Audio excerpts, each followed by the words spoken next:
고린도전서 3장 16절부터 4장 5절까지 말씀을 함께 교독합니다.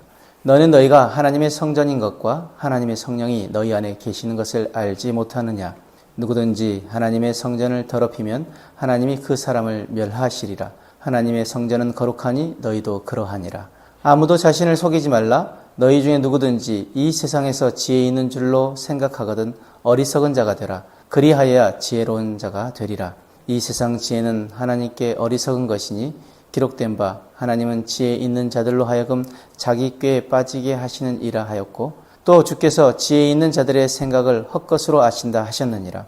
그런즉 누구든지 사람을 자랑하지 말라. 만물이 다 너희 것임이라. 바울이나 아볼로나 게바나 세계나 생명이나 사망이나 지금 것이나 장래 것이나 다 너희 것이요 너희는 그리스도의 것이요 그리스도는 하나님의 것이니라. 사람이 마땅히 우리를 그리스도의 일꾼이요 하나님의 비밀을 맡은 자로 여길지어다. 그리고 맡은 자들에게 구할 것은 충성이니라. 너희에게나 다른 사람에게나 판단받는 것이 내게는 매우 작은 일이라. 나도 나를 판단하지 아니하노니 내가 자책할 아무것도 깨닫지 못하나 이로 말미암아 의롭다 함을 얻지 못하노라. 다만 나를 심판하실 이는 주시니라. 그러므로 때가 이르기 전 곧 주께서 오시기까지 아무것도 판단하지 말라. 그가 어둠에 감추인 것들을 드러내고 마음의 뜻을 나타내시리니 그때 각 사람에게 하나님으로부터 칭찬이 있으리라. 사람들은 종종 교회보다 사람을 먼저 봅니다. 저 목사님 때문에 교회 다닌다. 저 사람 때문에 교회를 떠나고 싶다. 나는 어느 목사님 스타일이 더 좋다. 고린도 교회도 그랬습니다. 바울 편, 아볼로 편, 게바 편으로 나뉘어 서로를 비난하고 판단했습니다. 그러나 바울은 오늘 말씀에서 중요한 사실을 가르쳐 줍니다. 교회의 주인은 사람이 아니라 하나님이시며 사역자는 주인이 아니라 일꾼이라는 것입니다. 이 말씀을 통해서 교회를 바라보는 우리의 시선을 점검해 보기를 원합니다. 먼저 16절에 17절 말씀에 바울은 너희는 너희가 하나님의 성전인 것과 하나님의 성령이 너희 안에 계시는 것을 알지 못하느냐라고 그들을 책망합니다. 여기서 성전은 개인만을 의미하는 것이 아니라 교회 공동체를 가리킵니다. 교회는 단순한 건물이 아닙니다. 하나님께서 성령으로 함께 하시는 거룩한 공동체가 바로 교회입니다. 우리는 여전히 부족합니다. 실수하고 또 넘어지기도 합니다.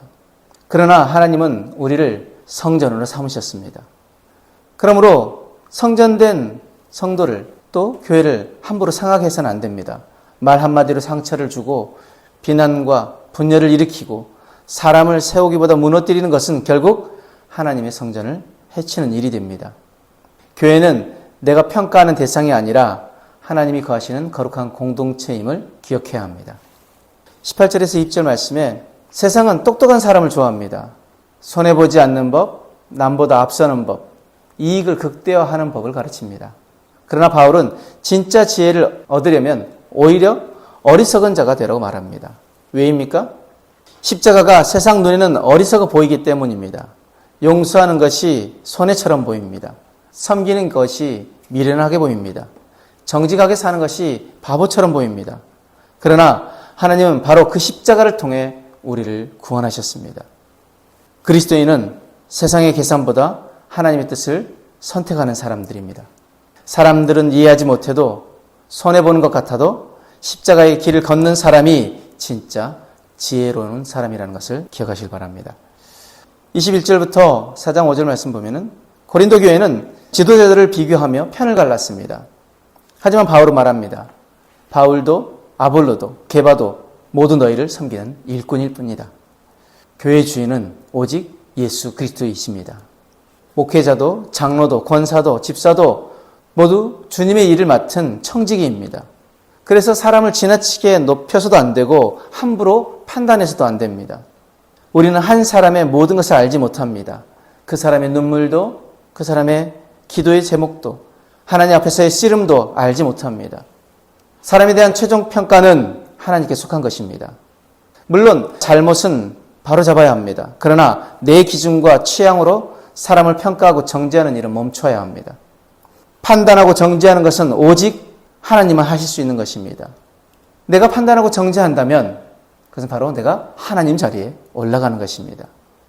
여러분, 주님께서 오실 때 모든 것이 드러나게 될 것입니다. 그러므로 판단은 주님께 맡겨야 합니다. 오늘 말씀 앞에서 자신을 향해 우리는 세 가지 질문을 해보길 원합니다. 첫 번째, 나는 교회를 사랑하고 있는가? 아니면 비판하고 있는가? 교회를 향한 나의 말과 행동이 성전을 세우고 있는지 돌아보아야 합니다. 두 번째, 나는 십자가의 길을 선택하고 있는가? 세상의 계산보다 하나님의 뜻을 먼저 구하는 삶을 살아야 하는데 내가 그것을 계산하고 있지는 않는지 돌아보아야 합니다. 우리는 온전히 십자가의 길을 선택하는 그리스도인들이 되어지길 원합니다. 마지막으로 나는 사람을 쉽게 판단하고 있지는 않는가? 이 질문을 우리 자신에게 하길 원합니다. 목회자든 성도든 하나님께서 맡기신 일꾼입니다. 비교와 판단보다는 기도와 격려를 선택하길 원합니다. 사랑하는 여러분, 교회는 하나님의 성전입니다. 우리는 그 성전을 이루는 성도들입니다. 그리고 사역자들은 그 성전을 섬기는 하나님의 일꾼들입니다. 그러므로 사람을 바라보다가 실망하지 말고 사람을 따라가다 흔들리지 말고 교회의 주인이신 예수 그리스도만 바라보길 원합니다.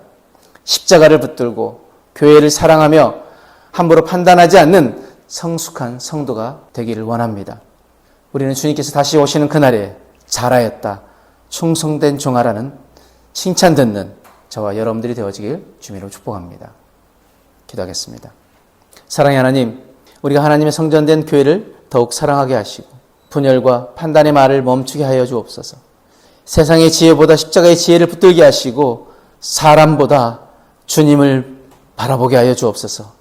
주님만 바라보게 하여 주옵소서.